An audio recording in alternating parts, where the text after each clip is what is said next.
भगवत गीता के नवम अध्याय की प्रथम कक्षा में सबका स्वागत है। पीछे हमने 8 अध्याय देख चुके हैं। 7वें अध्याय में अर्जुन जी ने कुछ प्रश्न पूछे थे श्री कृष्ण जी महाराज जी से, तो उन्होंने उनकी विस्तृत व्याख्या कर दी। और 7वें में उन्होंने एक प्रसंग रखा था कि मैं तुझे विज्ञान सहित ज्ञान दूंगा। अब क्योंकि कई बार ऐसा होता है ना, अध्यापक कुछ पढ़ा रहे होते हैं तो छात्र कोई प्रश्न कर देता है, तो फिर वहां से श्रृंखला शुरू हो जाती है और वो जो टॉपिक अध्यापक ने शुरू किया होता है वो बीच में रह जाता है। बिल्कुल वैसी सी कुछ स्थिति ऐसी यहाँ पर हो गई थी। तो 7वें अध्याय में तो अंतिम स्थिति को लेकर के और सारे आदि भूत आदि देव के बारे में बात करने के बाद अंत समय में क्या परिस्थिति होनी चाहिए, कैसे परमात्मा तत्व को प्राप्त किया जा सकता है, ये बताया। तो अभी नवम अध्याय में फिर से वही जो बात श्री कृष्ण जी ने छठे अध्याय में कही थी कि मैं तुझे विज्ञान सहित ज्ञान दूंगा, उस प्रसंग को फिर से उठा रहे हैं। ज्ञान और विज्ञान दो बातें अपने पास आई ना, तो ज्ञान और विज्ञान की जो विस्तृत व्याख्या है वो अब नवम अध्याय में होगी। तो प्रथम श्लोक देखते हैं। ओम श्री परमात्मने नमः। अथ नवमो अध्यायः। श्री भगवान उवाच इदं तु ते गुह्यतमं परवक्ष्याम्यनसूयवे ज्ञानं विज्ञानं सहितं यज्ञात्वा मोक्ष्यसे अशुभात्। इदम यह गुहितम, गुहितम हम समझते हैं गोपनीय को कहते हैं, जो छुपा हुआ है, जिसको हम सीक्रेट कह देते हैं, उसके लिए ये शब्द आया। विज्ञान सहितम, विज्ञान के साथ ज्ञान को। अनसूयवे, अनसूयवे किसके लिए आया? अर्जुन के लिए आया, क्योंकि अब तुम दोष से रहित हो, दोष दृष्टि से रहित हो, इसलिए अर्जुन को ये कह रहे हैं ते तेरे लिए, तू तो परव्यक्ष्यामि, मैं विशेष तौर पर तेरे को वो कहूंगा, यत जिसको ज्ञातवा ज्ञान करके मोक्ष से मुक्त हो जाएगा, अशुभात अशुभ से। अशुभ किसको कहते हैं? जन्म मरण को ही अशुभ कहते हैं। हम लोग तो अपनी लौकिक भाषा में जन्म को तो हम शुभ कहते हैं और मृत्यु को अशुभ कहते हैं, लेकिन यहाँ पे क्या कह रहे हैं? अशुभ क्या है? जन्म मरण रूपी दोनों चीजें जो है वो अशुभ ही कही गई हैं। क्योंकि कई बार ज्ञान विज्ञान की जब श्री कृष्ण जी ने पीछे भी बात रखी थी, तो मुख्यतः उनका ये कहना था कि ज्ञान और विज्ञान दो भावपूर्ण शब्द है, भाव के साथ युक्त ये शब्द है। ज्ञान को हम कह सकते हैं जैसे आजकल का जैसे सब्जेक्ट है ह्यूमैनिटीज कह सकते हैं, सामाजिक शिक्षा जिसको हम कह सकते हैं। और विज्ञान क्या हो गया? जिसको हम टेक्नोलॉजी कह देते हैं, जिसको मॉडर्नाइजेशन कह देते हैं। तो ज्ञान का यहाँ पे हम ये भी ले सकते हैं कि आध्यात्मिक थ्योरी हो गई, और विज्ञान क्या हो गया? उसको हम प्रैक्टिकली कह दिया, जिसको कि हम प्रैक्टिकल रूप में करते हैं, जिसको कि हम आध्यात्मिक ज्ञान को कैसे हम प्रैक्टिकली कन्वर्ट करते हैं, उसको विज्ञान कह दिया। तो यहाँ पे 7वें अध्याय में जिस ज्ञान विज्ञान की चर्चा प्रारंभ करी थी, उसी को कंटिन्यू करने के लिए कह रहे हैं। तो मुख्यतः यहाँ पे उन्होंने ये कहा कि गुहितमम, सुपरलेटिव डिग्री आ गई ना, गुड बेटर बेस्ट, जो सबसे गुहितम, सबसे सीक्रेट से सीक्रेट है। हमने जब किसी को सीक्रेट बात बतानी होती है ना, तो हम अलग जगह देखते हैं या उसको धीरे से उसके कान में बताते हैं। तो यहाँ पे उनको श्री कृष्ण जी अर्जुन को क्या कह रहे हैं कि क्योंकि तू अनसूयवे है, अब तुम दोष से रहित हो गया है। तो यहाँ से ये बात समझ में आती है कि ज्ञान प्राप्ति करने के लिए या ज्ञान को ग्रहण करने के लिए हमें दोष से रहित होना पड़ता है। जब तक हम दोष से रहित नहीं होंगे, वो ज्ञान अंदर फलता फूलता नहीं है। इसको हम ऐसे भी समझ सकते हैं, गमले में अगर आपने पत्थर है, कंकर पत्थर पड़े हुए हैं, तो वहां पे पौधा ढंग से नहीं उगता। आपकी मिट्टी उपजाऊ है, आपने पूरा जल दे रखा है, तो पौधा उसमें अच्छे से उगता है। तो यहाँ पे वो कह रहे हैं कि जो अत्यंत गोपनीय बात है वो मैं तेरे को बता रहा हूँ। क्यों? क्योंकि तू दोष दृष्टि से रहित है। जिसपे गुरु को पूरा विश्वास हो जाता है ना, उसको फिर सारी बात खोल के रख देते हैं। जैसे द्रोणाचार्य जी ने अर्जुन को सारी विद्या खोल करके दे दी थी। क्यों? क्योंकि उनका वो प्रियतम शिष्य होता था। तो पीछे जैसे बात आई थी ना, आगे भी इस श्लोक में आएगा कि श्रद्धा के बिना जो है वो ज्ञान की प्राप्ति नहीं हो सकती। और अर्जुन पूरी तरह से, जिसको कहते हैं समित पानी होके श्री कृष्ण जी के पास है कि मेरे को इस पूरे प्रपंच का समझ में नहीं आ रहा, मैं इनकी हत्या नहीं करना चाहता, युद्ध नहीं करना चाहता, इतने सारे उसके मन में जो प्रश्न थे उनके बारे में वो कह रहे हैं। तो सर्वगुहितम, सबसे ज्यादा जो सीक्रेट बात है, कृष्ण जी उसको कह रहे हैं, क्योंकि तो अनसुए, तुम दोष दृष्टि से रहित है, इसलिए मैं तुम, क्योंकि ये इतना पवित्र ज्ञान है, किसको दे सकते हैं, जो दोष दृष्टि से रहित है, उसी को ये जो रहस्य है वो बताया जा सकता है। क्यों? क्योंकि अगर हम साधारण व्यक्ति को बताते हैं ना तो उसको सम्मान नहीं होता है, पहली बात तो। दूसरी बात, क्यों? जैसे संगमरमर पे तो पौधा उगेगा ही नहीं, क्योंकि वहां पे तो स्टिलनेस है। तो ऐसे ही जो दोषों से युक्त व्यक्ति है, उसकी जो मन का धरातल है, मानसिक धरातल है, उसमें कोई ज्ञान उपज ही नहीं सकता, उसके ज्ञान उपजने की वहां पे व्यवस्था ही नहीं होती। तो इसीलिए यहाँ पे पहले कंडीशंस क्या रखती कि इतना सीक्रेट ज्ञान है जो परमात्मा के बारे में है, जो विज्ञान के बारे में मैं तुम्हें दे रहा हूँ, तो तुम्हारी क्या कंडीशन है कि तुम्हें अनसुए होना है, अपने दोषों को दूर करना है। और हमारे दोषों को हमसे ज्यादा कोई और नहीं जानता। पास रहने वाले व्यक्ति बहुत से हमारे दोषों को जानते हैं, लेकिन सबसे अधिक हमारे जो सीक्रेट दोष हैं उनको सिर्फ हम ही जानते हैं। तो अगर हमें परमात्मा का ज्ञान प्राप्त करना है तो हमें इन दोषों को दूर करना पड़ेगा, तभी हम इस चीज को जान सकते हैं। फिर क्या कहा, यज्ञात्वा मोक्ष से अशुभात, असत्य के साथ जो संबंध जोड़ना वही अशुभ है। असत्य के साथ यानी प्रकृति के साथ, प्रकृति के साथ संबंध जोड़ने से क्या होगा, जन्म होगा और मरण होगा, ये कहानी होगी। तो इसके कारण से क्या है कि जब तक वास्तविक संबंध हमारा परमात्मा से नहीं होगा तब तक हमारी मुक्ति नहीं हो सकती। तो मुक्ति घटाने के लिए, जैसे कपड़ों पे अगर कोई मैल लग जाता है तो हम उसको वॉश करते हैं, हम उसको साबुन से रगड़ते हैं तो वो अलग हो जाता है। मैल एक फॉरेन बॉडी था तभी तो वो अलग हो गया ना। अगर मैल कपड़े का हिस्सा होता, जैसे काले रंग का कपड़ा है तो उससे काला रंग तो नहीं निकलेगा ना, क्योंकि वो उसका हिस्सा है। तो ऐसे ही अगर हम प्रकृति से अलग हो रहे हैं, इट मीन्स हम उससे पहले ही अलग थे। हमें उसको अलग होने के लिए बस थोड़ा सा साबुन लगाने की जरूरत है, थोड़ा सा ब्रश लगा के साफ करने की जरूरत है, तो मैल छूट जाएगी।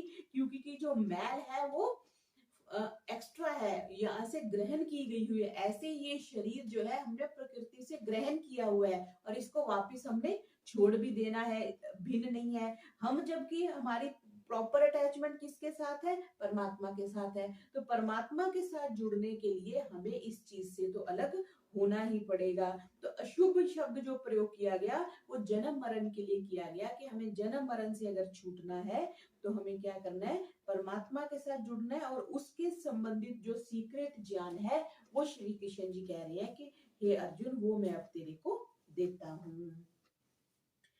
तू अर्जुन नहीं ऐबजू नुक्ताची, कर अब मुझसे राजे खफी दिल नशी, मिलेगा यही इल्म उर्फा का नूर, इसे जान जाए तो हो पाप दूर।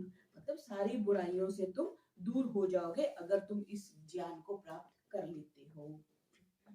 तो पहले प्रतिज्ञा कर दी और परिणाम क्या, अशुभ से मुक्त होने का प्रथम श्लोक में बता दिया। अब दूसरे में उस ज्ञान की महिमा बता रहे हैं। जैसे हमने पीछे समझा था कि किसी चीज का पहले, जैसे एडवर्टाइजमेंट्स भी जो करते हैं ना, उसमें पॉजिटिव पॉजिटिव बताते हैं, इसकी ये क्वालिटी है, इसकी ये क्वालिटी है, ताकि पब्लिक उसको लेने के लिए उसकी इच्छा पैदा हो जाए। तो इसी तरह क्वालिटी बताने के लिए भी इसमें क्या बता रहे हैं दूसरे श्लोक में, कि ये जो विद्या है उसकी पवित्रता क्या है, उसकी इंपॉर्टेंस क्या है, ये बता रही हैं।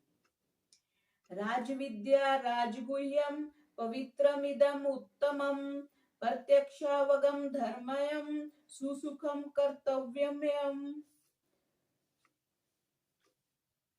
राजविद्या राजगुह्यम पवित्रम इदम उत्तमम, प्रत्यक्षावगम धर्मयम सुसुखम कर्तुम व्ययम। कर्तुम अव्ययम, जो करने में अविनाशी है, अव्ययम पीछे चर्चा आई थी, अव्ययम जो जिसका खर्च नहीं होता, व्यय होता है ना खर्च, आय व्यय का हम खर्च लिखते हैं, तो अव्ययम यहाँ पे कह दिया, जो अविनाशी है, जो खर्च करने में मतलब जो खर्च नहीं होता, जिसमें कमी नहीं होती, क्षीणता नहीं होती। तो राज विद्या का कह दिया संपूर्ण विद्याओं का राजा, जैसे गंधर्व राज कह दिया, गंधर्वों का राजा, ऐसे विद्याओं का राजा, मतलब सारी विद्याओं से जो श्रेष्ठतम विद्या है उसकी बात कर रहे हैं। फिर क्या कह दिया, राजगुह्यम, जितनी भी सीक्रेट विद्याएं हैं उसका भी ये टॉप मोस्ट, उसका भी राजा, मीन्स गोपनीय विद्याओं का भी राजा कह दिया। पवित्रम, ये पवित्र है। इदम उत्तमम, ये अति श्रेष्ठ है। एक तो उत्तम श्रेष्ठ हम कहते थे ना, उत्तम का भी उत्तम बता दिया, उत्तमम प्रत्यक्ष प्रत्यक्षावगम, जिसका फल भी प्रत्यक्ष है, सामने दिखता है। धर्मयम, ये धर्ममय है। सुसुखम, बहुत सुगम है।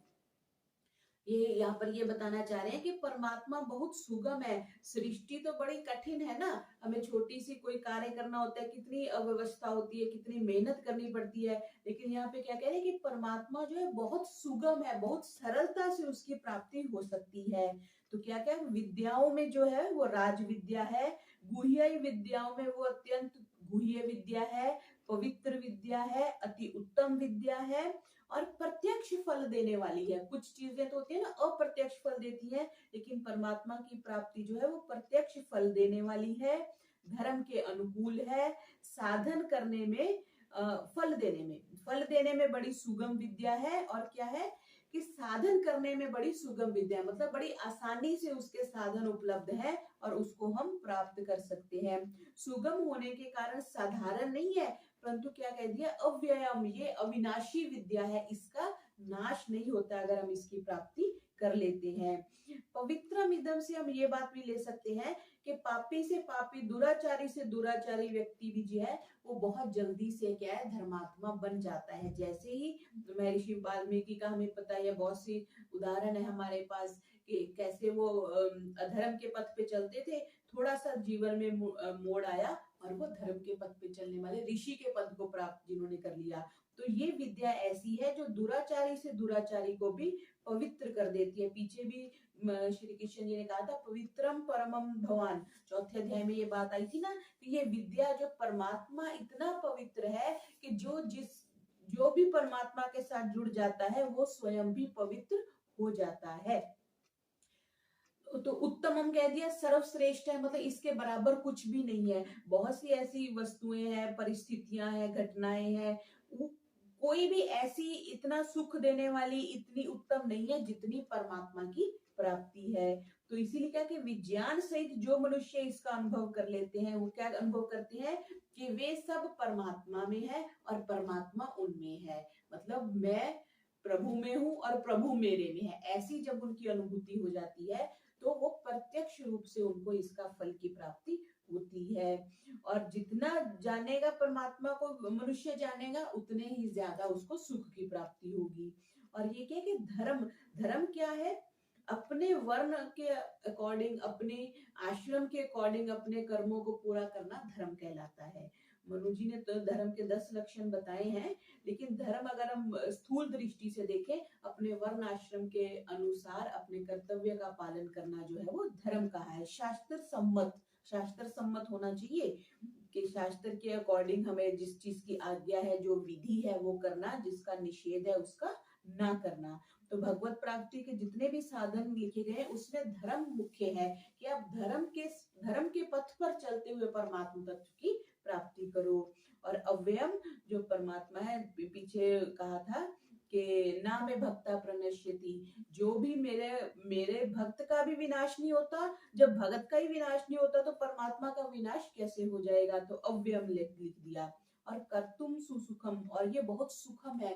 जो भी हम परमात्मा के लिए दूसरे साधन देते हैं उसके लिए हमें प्रयास करना पड़ता है, धन चाहिए, समय चाहिए, कुछ व्यवस्था चाहिए दूसरों को चीज देने के लिए, लेकिन वो तो अंदर बैठे हुए हैं तो उसके लिए तो कहीं जाना ही नहीं है, बस जरा सा अपनी ध्यान करना है, अपनी समाधि की तरफ अग्रसर होना है और हमें परमात्मा तत्व की प्राप्ति हो जाएगी। तो यहाँ पे कितना स्पष्ट कह दिया कि मेरी प्राप्ति जो है बहुत सरल है, वो सुगम है और मैं सब देश में हूँ, यहाँ भी हूँ, सब काल में हूँ और अभी भी हूँ। उसको ढूंढने भी नहीं जाना। मंदिर के कपाट तो कई बार बंद हो जाते हैं ना, 12 बजे बंद हो गए या रात्रि में बंद हो गए, तो परमात्मा क्या कह रहे हैं कि मैं अभी भी हूँ और हर काल में हूँ और हर समय और तेरे सम्मुख भी हूँ, और मेरे को जस्ट तुमने मेरा ध्यान करना है और तुम्हें मेरी प्राप्ति हो जाएगी।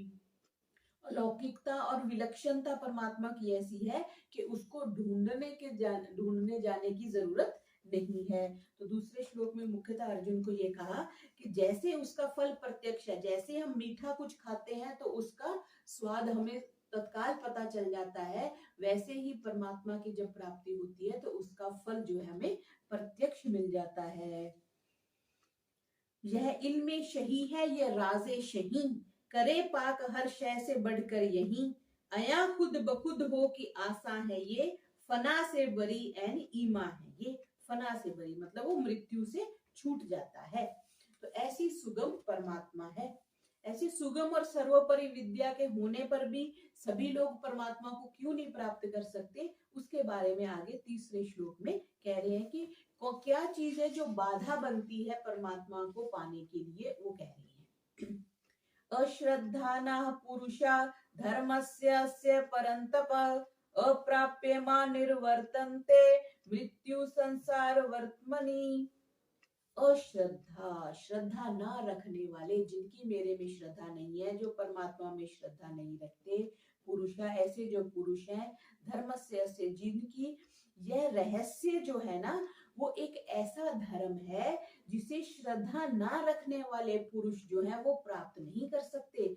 और उसे न पा सकने के कारण क्या करते हैं, अप्राप्य, न प्राप्त करने का कारण क्या है, निर्वर्तनते, ना प्राप्त करने के कारण क्या है, मृत्यु संसार वर्तमनी। इस संसार जो कहा गया है ना, ये संसार जो मृत्यु का संसार है, सबके लिए मृत्यु तो पहले से निर्धारित है, जन्म तो बाद में है। मतलब रिटर्न टिकट तो बुक है ही है कि हमने जाना ही जाना है, बस कोई पहले जाने वाला है और कोई बाद में जाने वाला है। तो क्या कह दिया कि ये जो संसार सागर है, ये मृत्यु का संसार है, इसमें वो बार बार जन्मते और मरते रहते हैं। कौन? जो श्रद्धा नहीं रखते, धर्म की महिमा पर श्रद्धा नहीं रखते।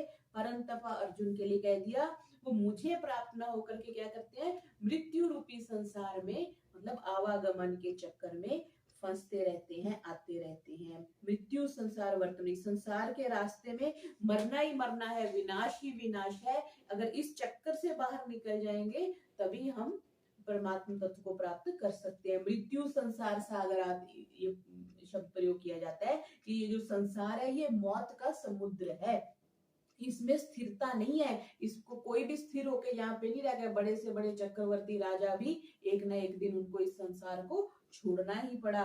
इसलिए क्या कह रहे हैं, हे अर्जुन, अगर तुम श्रद्धावान हो जाओ, तुम श्रद्धा नहीं रखोगे तो फिर तुम मेरी प्राप्ति नहीं कर सकते।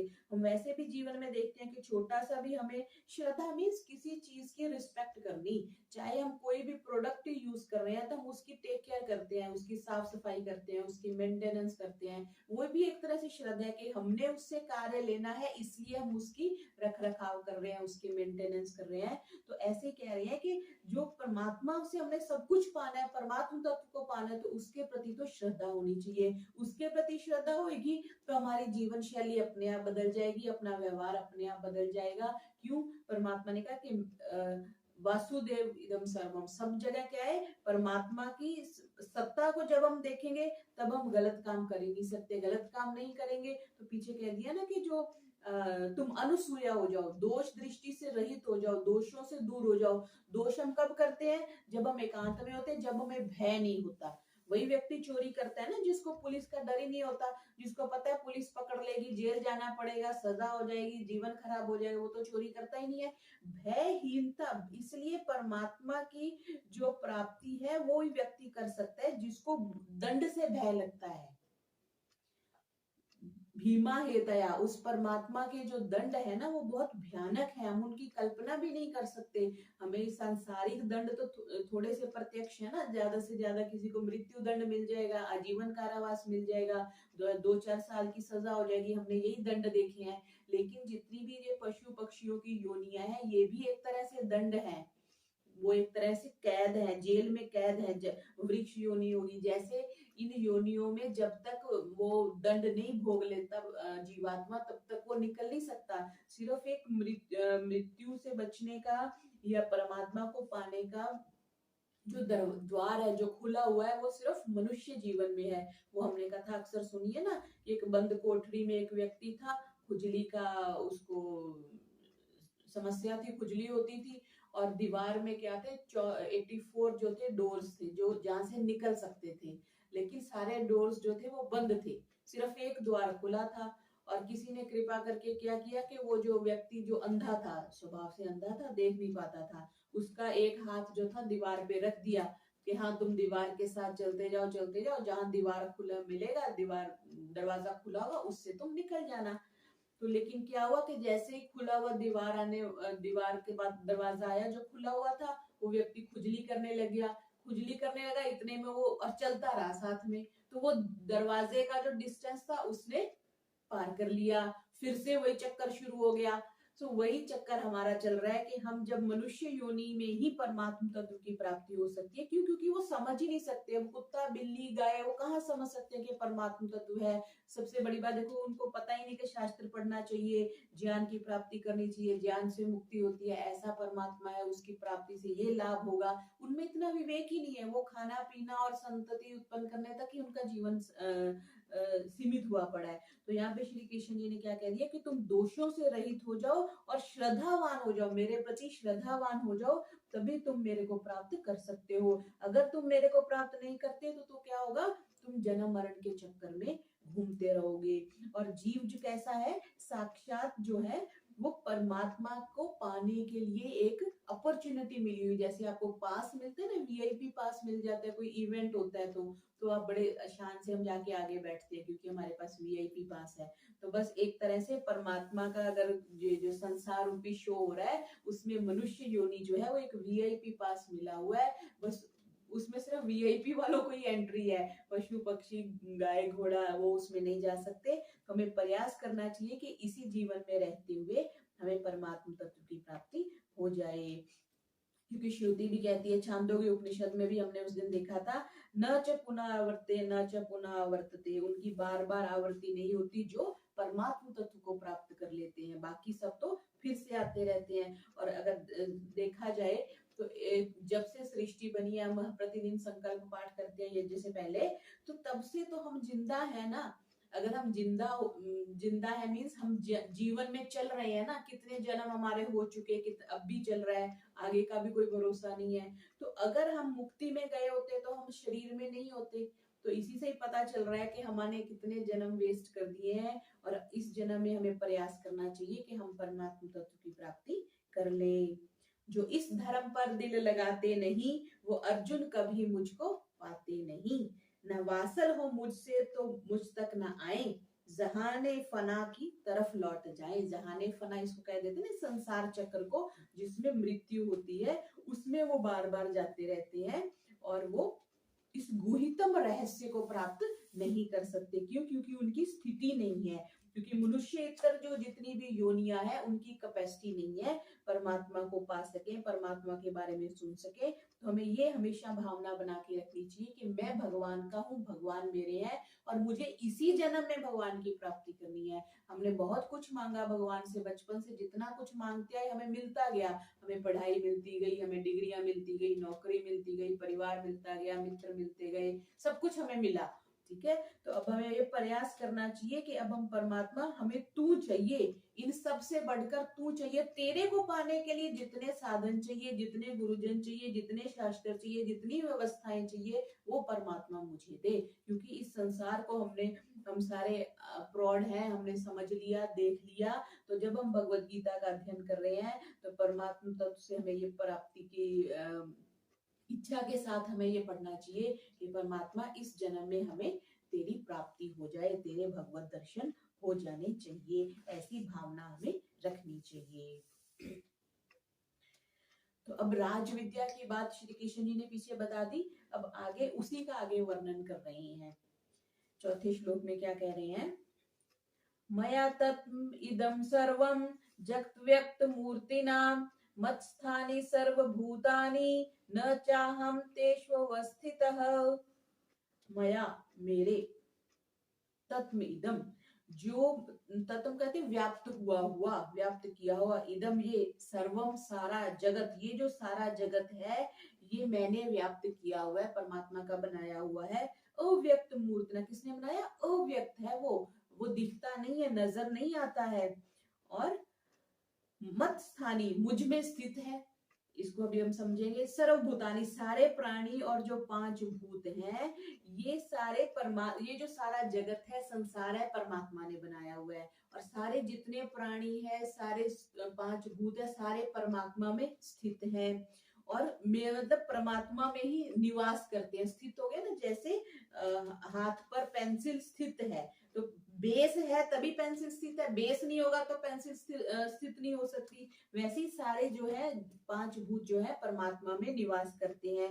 लेकिन क्या कहा, न चाहम तेषु स्थित, लेकिन मैं उनमें स्थित नहीं हूं, और मतलब मैं उनमें निवास नहीं करता। इसको किस दृष्टि से देखेंगे, क्योंकि जो भी सांसारिक वस्तुएं बनी हुई हैं उनमें क्षय हो रहा है, वो खत्म हो रही है धीरे धीरे, चाहे उनका क्षय हमें नजर आ रहा है चाहे नहीं आ रहा है। इसको हम जब हम फिक्स्ड एसेट देखते हैं ना, तो उसमें भी हम लॉस एवरी डिब्राइडमेंट एक शब्द होता है, वो हम शो करते हैं कि इसकी जैसे इतनी कीमत थी अब ये कम हो गई कम हो गई, तो अकाउंट्स में भी ये चीज आती है। तो हम वैसे ही के परमात्मा ने जितना भी संसार बना दिया वो सारा उसमें परिवर्तन है और नाश है और अभाव है, जितनी भी वस्तुएं हैं। तो परमात्मा क्या कह रहे हैं कि मैं तो उनमें स्थित, मतलब वो सारे मेरे में स्थित है लेकिन मैं उनमें नहीं हूं। मीन्स उनका ये जो दोष है वो मेरे पे नहीं आते। परमात्मा क्षय नहीं होता, अव्यक्त है, उसका स्वरूप दिखता भी नहीं है, और परमात्मा जो है क्षीण नहीं होते, उनका अभाव नहीं होता। ये यहाँ पे वो सिद्ध करना चाहते हैं। जैसे जल में कोई तरंग है, तो तरंग जो है वो जल में है, जल है तो तरंग है ना, लेकिन जल तरंग के बिना तो नहीं है, तरंग के बिना भी जल नहीं है। मीन्स तरंग और जल का एकाकार है, लेकिन अगर जल ना हो तो तरंग नहीं हो सकती। ऐसे ही जितने भी पांच भूत दिख रहे हैं, जितने भी प्राणी दिख रहे हैं, वो सारे परमात्मा में स्थित हैं, लेकिन प्राणियों में होने वाला जो अभाव है, जो क्षीणता है, जो कमियां है, वो परमात्मा तत्व पे लागू नहीं होती। यहाँ पे ये बताना चाहते हैं। और जैसे इसको इस एग्जाम्पल से भी समझ सकते हैं कि मिट्टी में घड़ा है, घड़े में मिट्टी है, लेकिन सारी मिट्टी घड़ा तो नहीं है ना, तो उसमें कुछ एफर्ट किया गया मिट्टी में, तभी वो घड़े स्वरूप में आ गई। ऐसे ही सारे संसार में परमात्मा व्याप्त है, लेकिन वो परमात्मा क्या कह रहे हैं कि मैं प्राणियों में स्थित नहीं हूं। ये एक तरह से विरोधाभास है, दोनों पक्षों से बता रहे हैं। ये तो बता दिया कि सारे जो संसार में मैं व्याप्त हूं और सब कुछ मेरे में स्थित है। जैसे पानी है, पानी में आप रुई के बॉल्स रख दीजिए, तो जो रुई के बॉल्स के अंदर पानी तो चला गया। इसी तरह से सारे प्राणियों में, सारे स्थूल भूतों में परमात्मा स्थित है। ये बात एक हो गई। फिर जो कह रहे हैं कि अगर आप रुई को निचोड़ दो या रुई क्षय हो जाए, खत्म हो जाए, गल जाए, तो उसमें जो दोष आ गया वो परमात्मा में नहीं है। इस दृष्टि से हम देख सकते हैं। तो जैसे इसको ऐसे भी कह सकते हैं कि संकल्प से है, हम संकल्प से देखते हैं कि परमात्मा सब जगह है। परमात्मा ने विचार किया तो उसने सृष्टि बनाई ना, और ऐसे ही सृष्टि की पालना कर रहे हैं। फिर जब उनका विचार आएगा या जब समय हो जाएगा तो सृष्टि का नाश हो जाएगा। तो परमात्मा ने इस सृष्टि को बनाया है, परमात्मा में संसार है, परमात्मा में सारा संसार है, सारा संसार जो भी है उसमें बसा हुआ है। तो हमें आधारभूत को पकड़ लेना चाहिए। जब हम आधार को पकड़ लेंगे तो सारी चीजें हमें अपने आप स्वतः प्राप्त हो जाती हैं। तो इस चीज को देखना है कि जैसे हम संकल्प से देख सकते हैं इस चीज को। मन में हमने संकल्प किया, हमने हरिद्वार के बारे में सोचा, हर की पौड़ी के बारे में सोचा, वहां पे ऐसे टावर है, घंटा घर है, इधर से गंगा जी जा रही है, इधर से गंगा जी जा रही है। तो जितना जो हम विचार कर रहे हैं वो कब तक है, जब तक हम विचार कर रहे हैं। जैसे ही हमने विचार छोड़ दिया हरिद्वार का, हम दिल्ली के बारे में सोचने लगे तो दिल्ली होगी। तो संसार जो है वो वास्तविक है और परमात्मा के संकल्प से है, यहाँ पे ये देखना है। तो जहां पे चिंतन छोड़ा वहां पे हरिद्वार नहीं रहा और दिल्ली आ गई। तो हरिद्वार नहीं रहा ऐसा नहीं है, लेकिन हमने संकल्प छोड़ दिया। ऐसे ही जितना भी जो प्राणियों में होने वाले दोष हैं वो परमात्मा में एग्जिस्ट ना करके वो सिर्फ प्राणियों में है, उनका अभाव है, क्षीणता है। परमात्मा में वो जो दोष है वो नहीं हो सकते। मया तत्मिदम सर्वम कहने का मतलब यही है कि जैसे बर्फ में जल की तरह उनकी एक सत्ता है, एकदम शांत है, समघन है, सब तरह से परमात्मा है, परमात्मा परिपूर्ण है। जिसका प्रतिक्षण अभाव हो रहा है वो प्रकृति है, वो परमात्मा से भिन्न संसार है।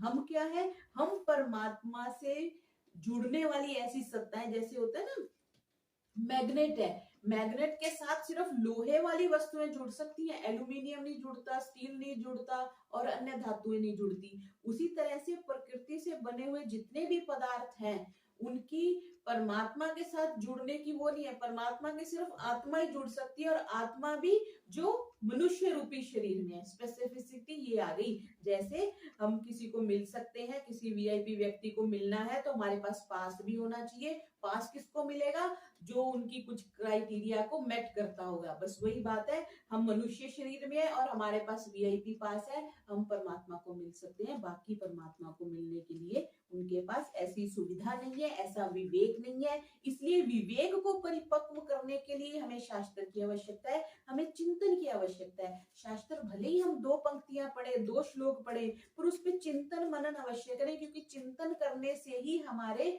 दोष हटेंगे, हमारा विवेक शुद्ध होगा और हम परमात्मा तत्व की प्राप्ति कर पाएंगे। खफी से खफी है मेरी हस्तबूद, मगर है मुझी में जहां की नमूद।